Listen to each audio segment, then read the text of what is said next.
Bring in show music, please. Hi, I'm CNBC producer Katie Kramer. Today on Squawk Pod. Big deals in media. Paramount Skydance could be readying an offer for Warner Brothers Discovery with the backing of the Ellison family. They've been pretty busy lately, given patriarch Larry Ellison's new title, World's Richest Person. I just don't know where the Ellisons would get the money for this. That's what I was thinking too. And Ivanka Trump, the president's daughter, is working on a new project with Chobani CEO Hamdi Ulukaya to combat food waste. The food has to taste as good or better, exactly. Which was the most important thing for Hamdi and his team at Chobani. And we have to be competitive from a pricing standpoint. Plus, she is remembering her friend, Charlie Kirk. I've known Charlie for approaching a decade now, and he was a good man, and he was a champion for debate and dialogue and free speech. Then we are ending this week on a high-energy note with owner of the Savannah Bananas dancing baseball team, Jesse Cole. We have a demographic of people that just come out to watch for fun, and then they realize these guys are unbelievably talented baseball players. It's Friday, September 12th, 2025. Squawk Pod begins right now. Stand Becky by in 3, 2, 1. Cue it, please. Good morning, everybody. Welcome to Squawk Box right here on CNBC. Happy Friday. I'm Becky Quick, along with Joe Kernen and Andrew Ross Sorkin. Let's talk about corporate news, and it's the one that Joe thinks is delicious. Sources telling us the Paramount to Skydance now working with an investment bank and preparing an offer for Warner Brothers Discovery. Literally as we speak, David Faber confirmed a bid could come as early as next week, though Warner had yet to receive anything in terms of an offer as of yesterday. Now, you can take a look at shares of Warner Brothers Discovery. They're up on the back of that news, up about 6%, jumping 28% yesterday, 6% again this morning. It's the stock's best day ever. Paramount Skydance shares disclosed up about 15%.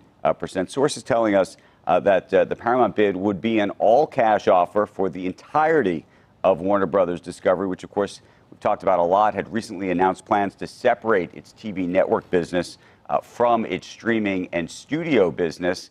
That wouldn't happen under this scenario. Representatives for the companies declining to comment. And, of course, all of this news coming just weeks after Paramount and Skydance closed their own more than $8 billion merger, and comes on top of news that CBS, or the CBS division, at least, of Skydance Paramount, is in talks to buy Barry Weiss's business, the Free Press, which I think you were alluding to, Joe, in terms of, I imagine, I don't know if you're thinking Schadenfreude or what you're thinking, but the potential that if all of these deals were to come together, CBS likely would end up getting merged up with CNN. Yeah, you heard Malone the other day. We asked him this point blank. He had said that they need some real journalists at CNN. We asked whether that had happened, whether it had changed its stripes, and he said no, it had not. And so that was my point. Where would I just don't know where the Ellisons would get the money for this. That's what I was thinking too. After the Oracle pop this week, would they have to? Money?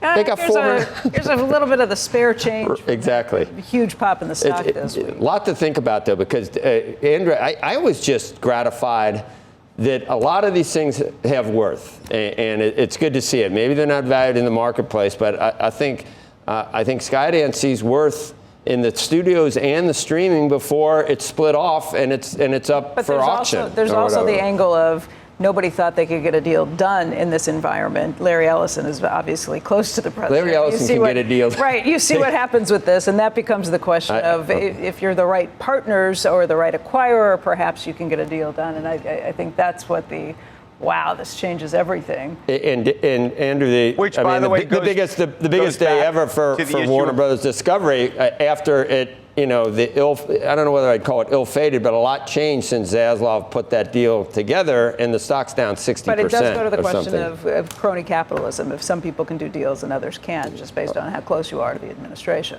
And there have been degrees of that all along, but true.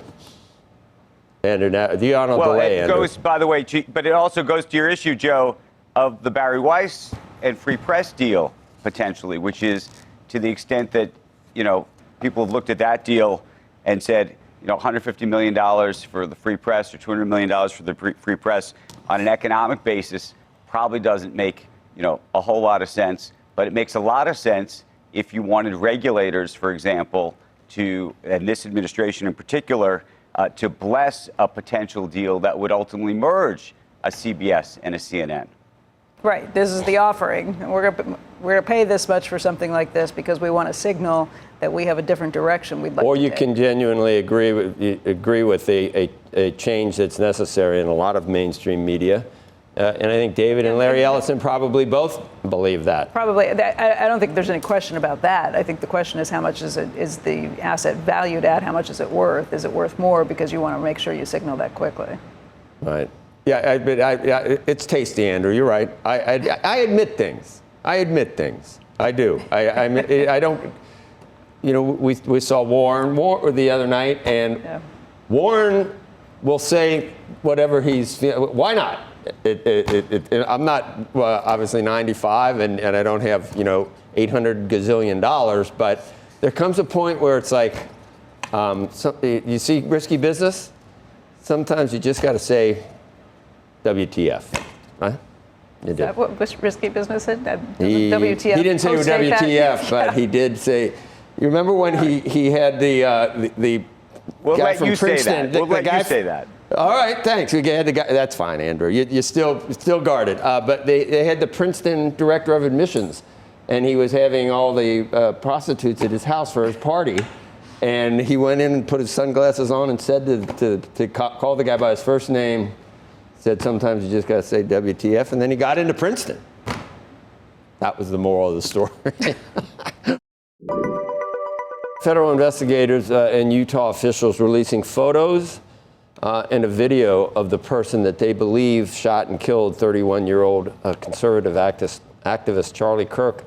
The photos show a person wearing a black long-sleeve shirt with an American flag on it, and I think it's an eagle flying over the flag. Sunglasses, a hat, and a backpack. A new video released by authorities shows a person dressed like that in black fleeing in the moments after the shooting. It shows a person running on top of a campus building, jumping down to the ground, and walking towards a wooded area where investigators later found the rifle. The FBI offering a reward of up to $100,000 for information. Someone knows this guy, and that's a lot of money. President Trump told reporters that he would attend Kirk's funeral, said he will posthumously award Kirk the Presidential Medal of Freedom. Vice President J.D. Vance and Second Lady Usha Vance met with Kirk's family yesterday. The vice president, who was a close friend of Kirk's, helped carry his casket aboard Air Force Two as Kirk's body was returned to Arizona. Microsoft CEO Satya Nadella telling employees the tech giant has work to do to smooth relations with employees after announcing several rounds of layoffs and also mandating a partial return to in-person work, those meanies.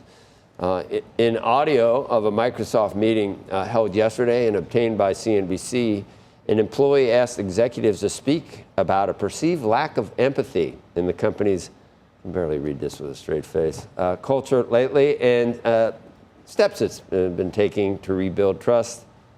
Snowflakes. Nadella said he appreciated the sentiment behind the question and said he and other leaders can and will do better. Microsoft slashed 9,000 jobs in July following small reductions in the months prior. It also has been calling workers back to the office on more days. That's what I'm referencing, not necessarily the layoffs, which are always tough for people. But we always talk about it's better to have the company survive so the remaining employees are. Well, this isn't a case of layoffs because things change. Things might shut down. This is a case of layoffs probably because of AI making so many moves. And I think that may be what changes the conversation around all of this is AI coming for all of our jobs? Is this different than what we've seen to this point in the Industrial Revolution? But there was a time, we talk about Jack Welch. If you were in the bottom 10% of performance, the way they were you're targeting ranked, you were going to, and you could do that you could do that every year. Right. There's a big question about operations, and we've always rewarded good operators from the market's perspective.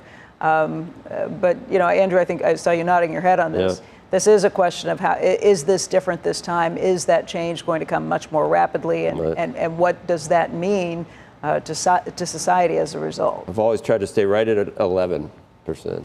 But it's in particular, that much. It may be actually oddly enough that the software technology industry, it comes for them first, which I know is almost the most ironic, because coding seems to be one of the things that AI can do just about better than a human can. And so, yes, it's going to come after white-collar jobs, probably also first, but the first white-collar jobs might actually be in the software industry.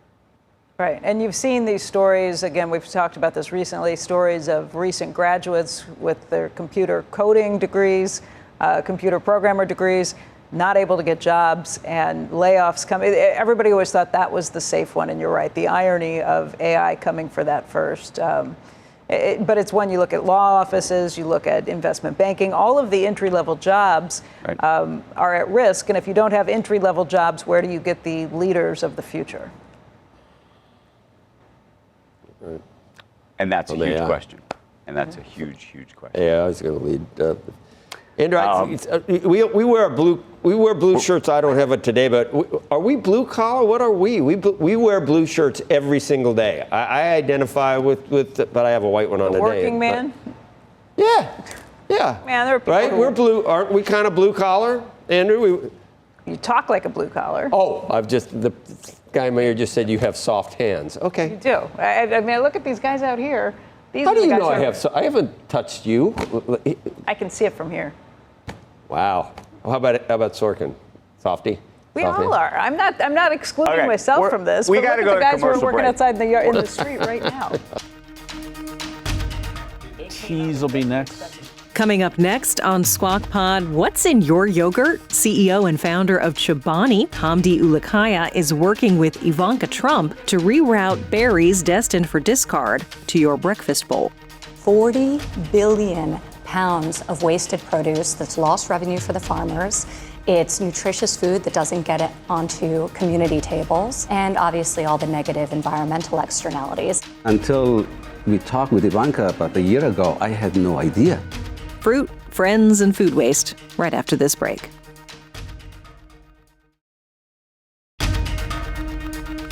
And we're back. This is Squawk Pod. You're watching Squawk Box right here on CNBC. I'm Andrew Sorkin along with Joe Kernen and Becky Quick on this Friday morning.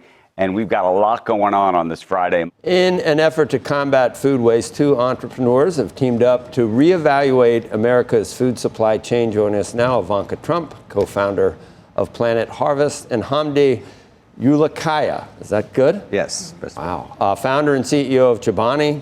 The two are launching a partnership to rescue, is a word we can use, but we'll explain, 1.5 million pounds of strawberries from being discarded. Ivanka, it's good to see you. Great to be here. Thank you for joining us. This is just the beginning. And if we do the actual numbers of how many strawberries actually get plowed under, and we need to, let's start just explaining how that works, Ivanka, because, For sure. I mean, I can't believe one strawberry is better than another, but it is. And they have to be large, they have to be succulent, they have to look good to be enough to sell premium prices. But there's so many that are wasted. Well, a year ago, I founded a company called Planet Harvest with a co-founder, Melissa Ackerman, who was at the time running one of the largest produce logistics companies in the United States. And we started talking about the amount of food waste that's happening at a field level. And it is atrocious. So with any given crop, roughly 40% of the harvest is just left in the field. And this is due to cosmetic spec that typically it's a millimeter too big or too small. It's such a unnoticeable difference, and it's a difference that should be celebrated. Fruit isn't supposed to be universally sized. And amazingly, there's no secondary market for produce at scale in the United States. So that translates to 40 billion pounds of wasted produce that's lost revenue for the farmers. It's nutritious food that doesn't get it onto community tables. And obviously all the negative environmental externalities. So personally, I love being contrarian by being obvious, and I said somebody's got to take this on. So we founded Planet Harvest to address that. It's plowed under. It's literally plowed, and it's left there. And they've fertilized it, they've watered it, they've grown it, and it's left either to rot or. For the farmer, and you know it's such a tough business to begin with, but for the farmer, that's the last moment. It's at the point where the harvest is happening where it's decided if it stays in the field or it gets taken out. And nobody would buy this before? That was, amazingly, there was just no market for it. And when you think about it, so even if you take away the fresh aisle of the grocer, what about purees? What about dried? What about prepared foods? Well, I'm looking at Hamdi and I'm thinking, I don't care what's in my yogurt. It can be small and mushed up. In walks Hamdi, yeah. I mean, in anything, you get the strawberries and you cut them, in slices or puree them, and from the taste and quality, it's actually better. Really? And until we talked with Ivanka about a year ago, I had no idea. I mean, even though I'm very aware of what's happening in food, in the farm levels, and how the conditions are, this particular issues we were completely unaware of until Planet Harvest brought it into our attention. And in the initial, what are you buying? So what did you say? 1.2 million? One of my first calls. I called him and I said, there's this incredible amount of waste that's happening at a field level. You are a very large-scale consumer of produce, particularly berries. Would you allow us to take a look at your supply chain and let us start to purchase the whole harvest from farmers to support your needs, your fruit needs, through Planet Harvest? And we did that. We started that over a year ago. We're now doing all of Chobani's strawberries. So this translates to tens of millions of cups of yogurt and fruit drinks. Delicious yogurt. We're extending that into other SKUs, blackberries, stone fruit.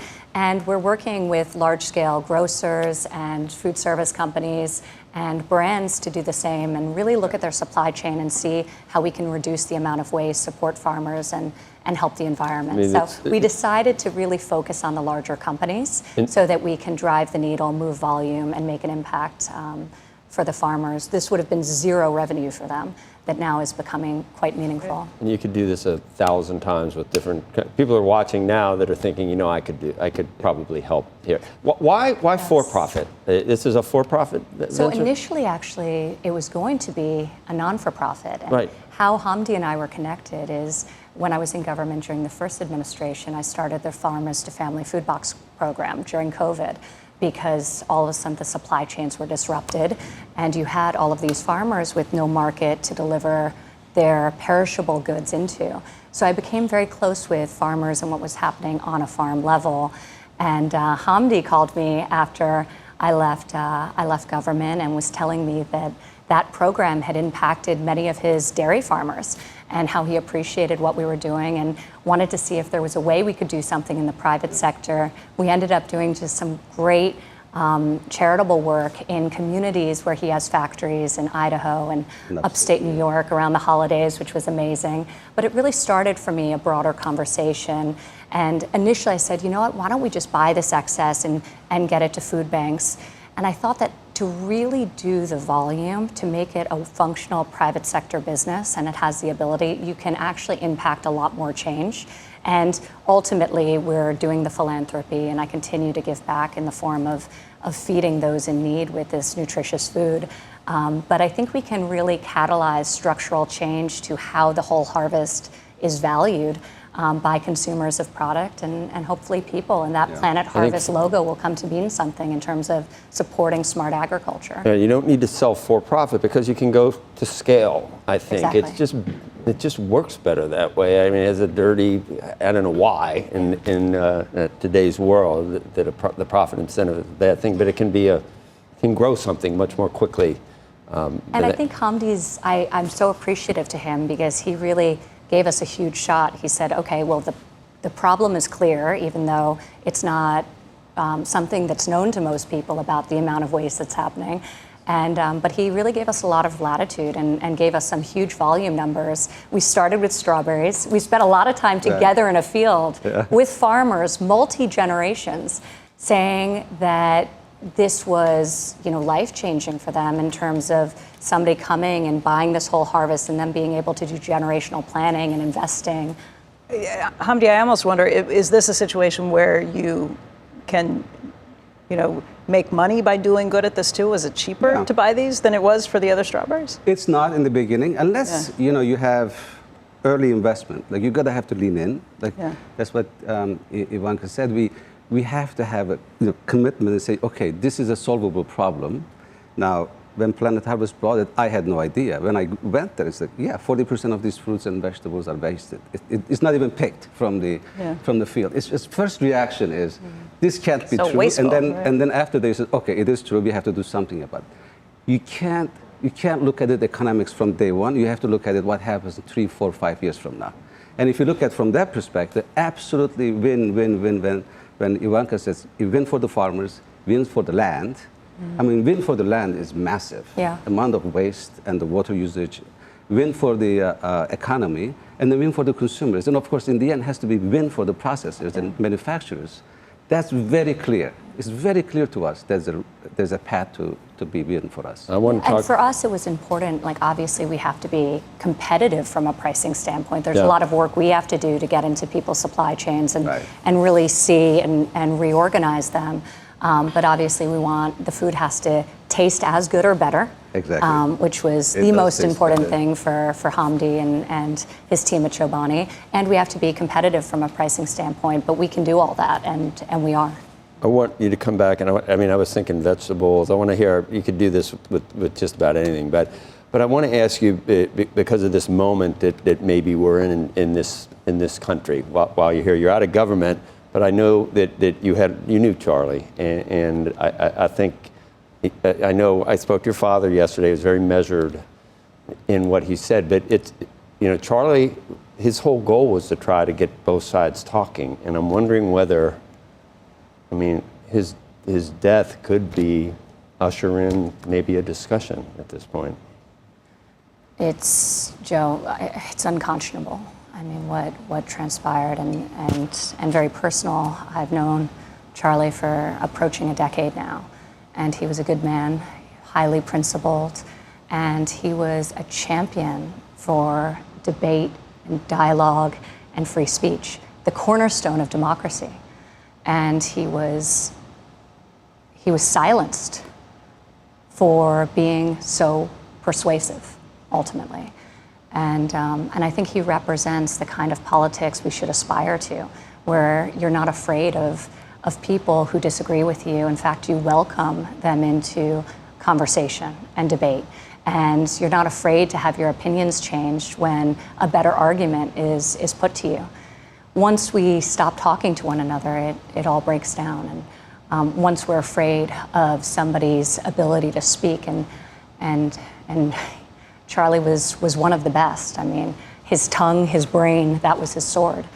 So it's heartbreaking, and obviously, like the rest of this country, my heart is with his beloved wife, Erica. He loved her so much, and his beautiful children. So. Your father had what could have been a similar experience, and these things have to stop, and we can't tolerate the Luigi. Maybe because no one knew the United Healthcare guy very well, people got away with these flippant comments about that should have never been allowed to happen. You can't celebrate someone getting shot in the back. Political assassination and assassination attempts are at the highest level that they've been since the 1960s, and that is the. But is there a moment where can we fix it? The way social media still, I don't know. We're in a different. It seems like there's almost a normalization of this type of act of extreme violence, and I pray that maybe in this moment it's an inflection point for us as a country and as a society, and it stirs the type of conversation Charlie would have initiated on a topic like this. Right. Well, come back. We'll talk yogurt and fruit and vegetables and helping farmers and everything else. But I want to just touch on that quickly. Thank you, Ivanka, and thanks for being here. And my prayers are with Erica and the kids. Next on Squawk Pod, 10 million followers, sellouts in stadiums around the country, a 3.5 million person wait list. The Savannah Bananas are baseball's biggest success story. Team owner Jesse Cole joins us. And yes, we had dancing players, breakdancing coaches, Banana Nanas, senior citizen dance team. These are real baseball team players. Though. These guys were. This was like real level college baseball. And the Banana Ball all-time leader for Bruno's Mars dances goes from Bruno to a little Vanilla Ice. And you said dance, and they said what? Oh, they were very against it at first, but then they started to realize that more fans were interested. Play ball or dance it when we come back.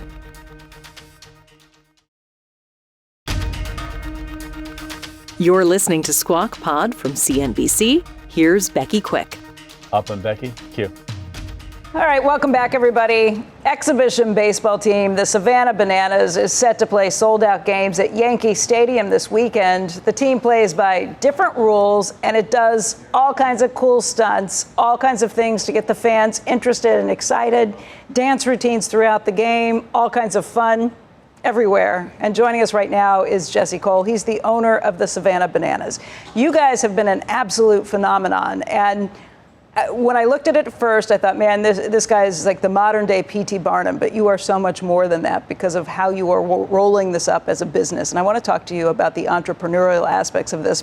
But for anybody who's not familiar with this, and I don't think there are too many who aren't, explain what happened, how you got into this 2016. You took this team that was like the worst team out there, and you said things have to change a little bit. 100%. Well, we started as just a Coastal Plain League college summer baseball team, and it was one of the lowest levels. And what we realized is that we had to do something to stand out, something to be different. And so we named the company Fans First Entertainment. We went all in on the fans and adding entertainment. And so in Savannah we made every ticket all inclusive, all your burgers, hot dogs, chicken sandwiches, soda, everything. No ticket fees, no convenient fees. And yes, we had dancing players, breakdancing coaches, Banana Nanas, senior citizen dance team. These are real baseball players. Though. These guys were. This was like real level college baseball, and so we did that for many years. And you said dance, and they said what? Oh, they were very against it at first, but then they started to realize that more fans were interested, and how do you get more fans to want to come out to the games? And so, we struggled at first, only sold a handful of tickets. My wife and I had to sell our house, empty out our savings account, sleeping on an airbed. And then once they saw that first show, and they saw the fun, the difference, they started telling everyone. And that's when we started selling out games. And that was the start for 4 or 5 years. We won championships in regular baseball, but we saw there was still a challenge with the fan experience, and that's when we created Banana Ball. I mean, you've come to the Phillies Stadium and sold out. Yes. You went to Anaheim and sold out. You're playing Yankee Stadium. Yeah. Is that sold out too? Oh, we were so fortunate. I mean, the wait list is over 3.5 million. We've sold out NFL stadiums. We've sold out college football stadiums. But again, from selling only 2 tickets, we just obsessed over the fan experience, and that's been everything for us. And that's why we're playing in front of over 2 million fans this year, and probably over 3 million next year. I heard you say at one point in an interview that you were walking behind, and you knew that this was really a hit when you heard a wife tell her husband to shut up, shh, be quiet when they were starting to dance because she wanted to watch that. Yes, the demographics, you have baseball traditionalists, which is the greatest game, baseball, but us, it's all about entertainers. And so we're trying to find the most talented entertaining players. So we have a demographic of people that just come out to watch for fun, and then they realize these guys are unbelievably talented baseball players playing at a high level. And that's why we're building a league next year of Banana Ball. So the 50,000 stadium is sold out? We sold, both nights. So we sold 98,000. It's not apples to apples because there's 162 games, obviously, but MLB games are not. I watch them a lot, not sold out. And there's a lot of seats available. in a lot, that's amazing. Well, we're a different product. Totally different product. And you're talking one game. You're not talking about it's a multiple. homestand. Yeah, right. But it's not a homestand at Yankee Stadiums with 30 games. 100%. But we're playing over 100 games a year. Next year will be close to 200 games a year. So it's we're really, really obsessed on the fan experience, and that's why we're selling out these stadiums. And in terms of where you see this going, I think you and your wife are the only investors in this still, right? Yeah, you have 100% ownership. Yeah, it's just us. And you have compared this to the UFC.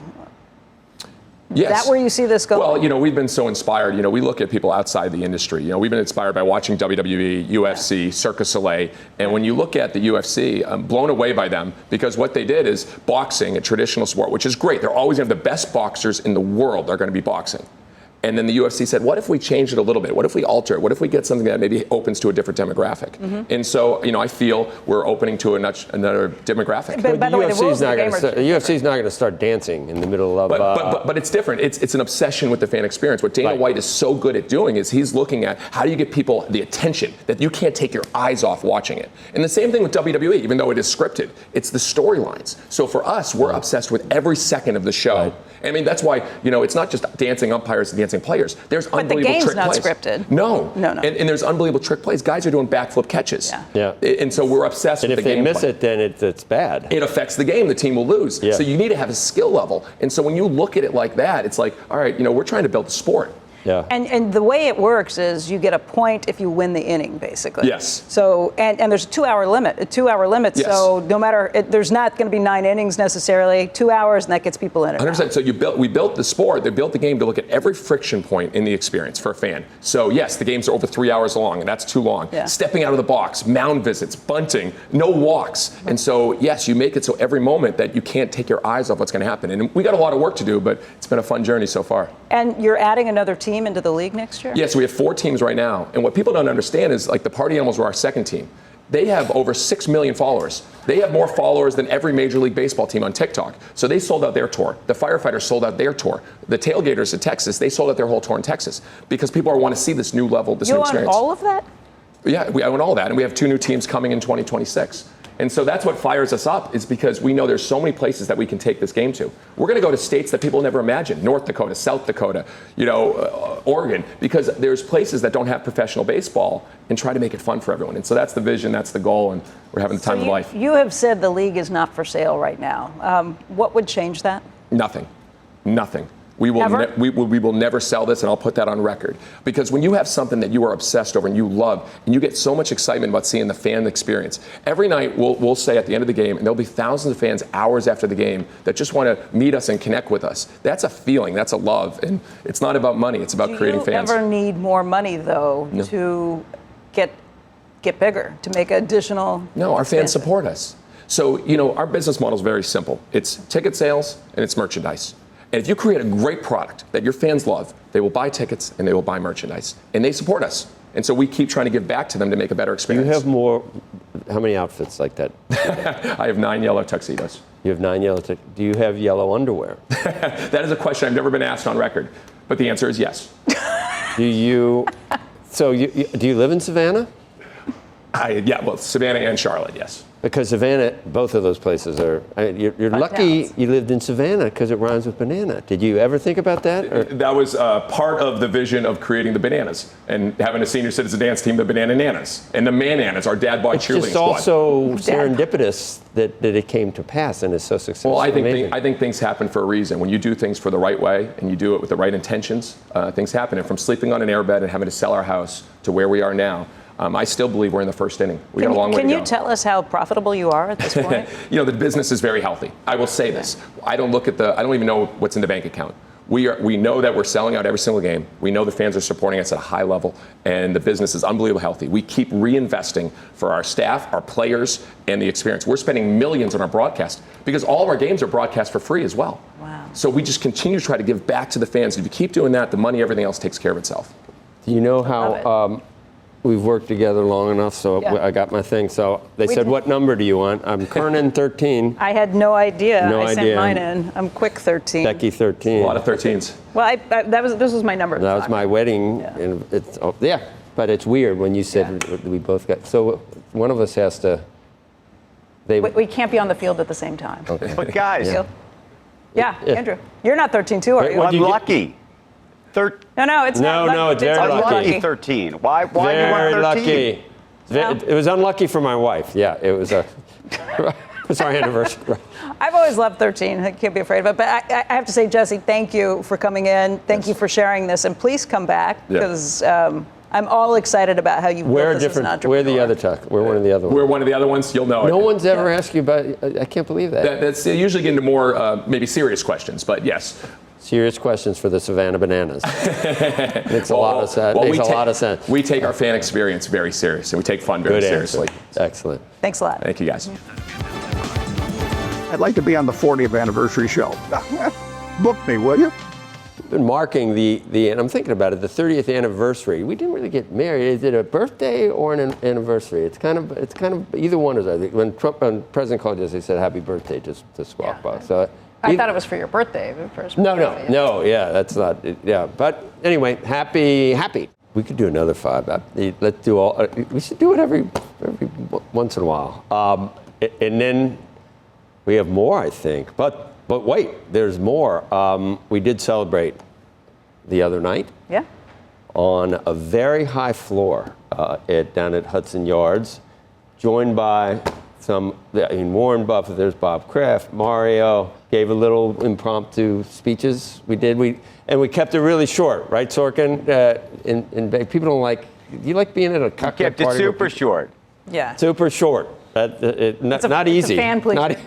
Not it's easy. A fan pleaser. Though. Yeah, fan pleaser. But what a venue. Can I just say for a second? And I told you guys this the other day during the commercial break after that party.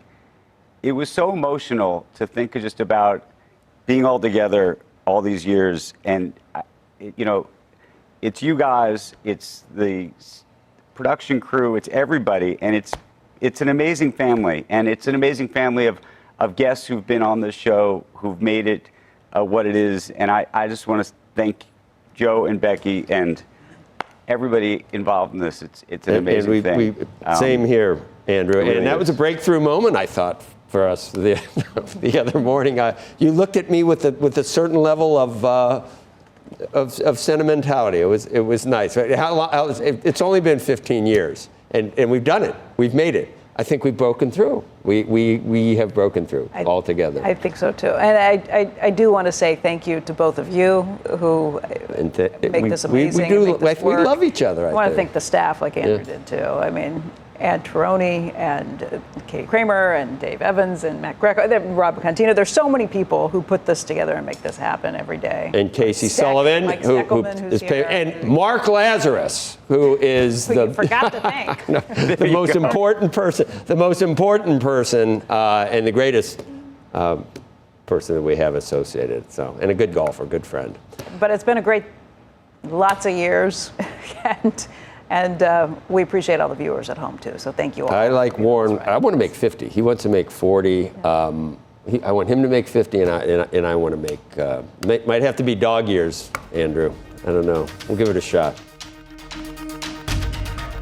What a week it has been, celebrating 30 years of Squawk Box. I've been a part of the team for almost 11 years myself, and it has been so much fun to look back and look forward. Check out our feed on X at Squawk CNBC and the CNBC TV Instagram page for more photos and video marking our anniversary. Squawk Box is hosted by Joe Kernen, Becky Quick, and Andrew Ross Sorkin. Tune in weekday mornings on CNBC at 6 Eastern. Follow Squawk Pod wherever you get your podcasts. And we'll meet you right back here on Monday. Have a terrific weekend. We are clear. Thanks, guys.